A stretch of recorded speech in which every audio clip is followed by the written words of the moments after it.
మెదక్ జిల్లా వెల్దుర్తి మండలం ఉప్పులింగాపూర్ గ్రామంలో శిశువు విక్రయం ఆరోపణలు కలకలం రేపుతున్నాయి. గ్రామానికి చెందిన ఇరుకలి మమత అనే మహిళ 2 నెలల క్రితం మెదక్ ప్రభుత్వ ఆసుపత్రిలో మగ శిశువుకు జన్మనిచ్చింది. అయితే ఇటీవల ఆ శిశువు కనిపించకపోవడంతో పాటు విక్రయించినట్లు ఆరోపణలకు వెలుగులోకి రావడంతో స్త్రీ శిశు సంక్షేమ శాఖ పోలీస్ శాఖ అధికారులు గ్రామానికి చేరుకుని విచారణ చేపట్టారు. భర్త మరణించిన అనంతరం గర్భవతిగా ఉన్న మమత తన పుట్టింటికొచ్చినట్లు సమాచారం.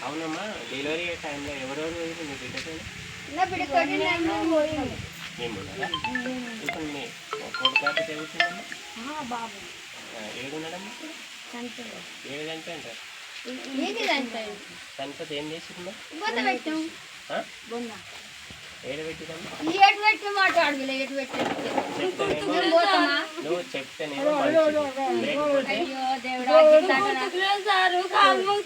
కరెక్టే సార్, మీరు అడిగింది కరెక్టే.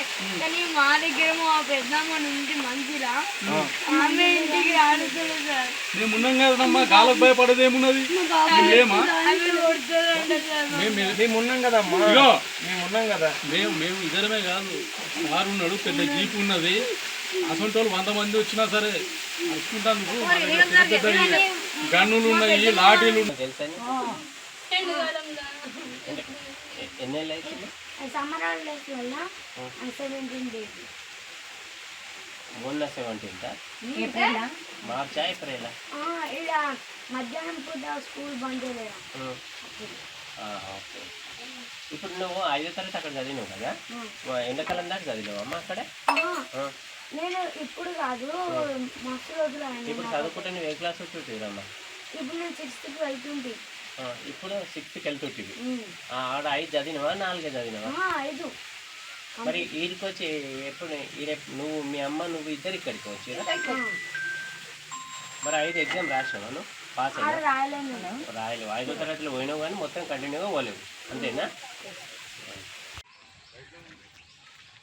గుడ్ ఆఫ్టర్నూన్ అండి. నా పేరు శంకర్ గౌడ్. నేను women and child welfare department జిల్లా బాలల పరిరక్షణ విభాగంలో పనిచేస్తున్నాము.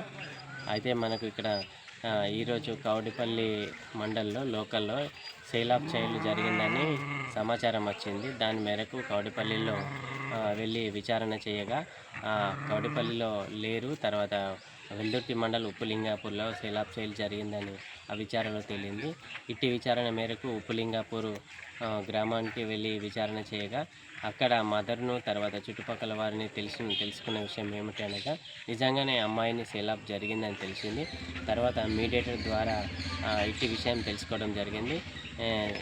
కాకపోతే ఏంటంటే ఇంకా ఎవరైతే అమ్మాయిని అడాప్షన్ తీసుకున్నారో వాళ్ళ సమాచారం తెలియలేదు కాబట్టి అది రేపు సిడబ్ల్యూసీ ముందు ప్రొడ్యూస్ చేయాలని ఈ మీడియేటర్కు పైన మన పోలీస్ స్టేషన్ వెల్దుర్తిలో ఫిర్యాదు చేయడం జరిగింది. ఫర్దర్ సిడబ్ల్యూసీ ఆర్డర్ మేరకు ఎవరెవరిపైన ఎఫ్ఐఆర్ చేయాలనో అది సిడబ్ల్యూసీ ఆర్డర్ ప్రకారంగా తెలిసిన తర్వాత వారిపైన ఎఫ్ఐఆర్ చేస్తామని తెలియజేస్తున్నాము. Thank you.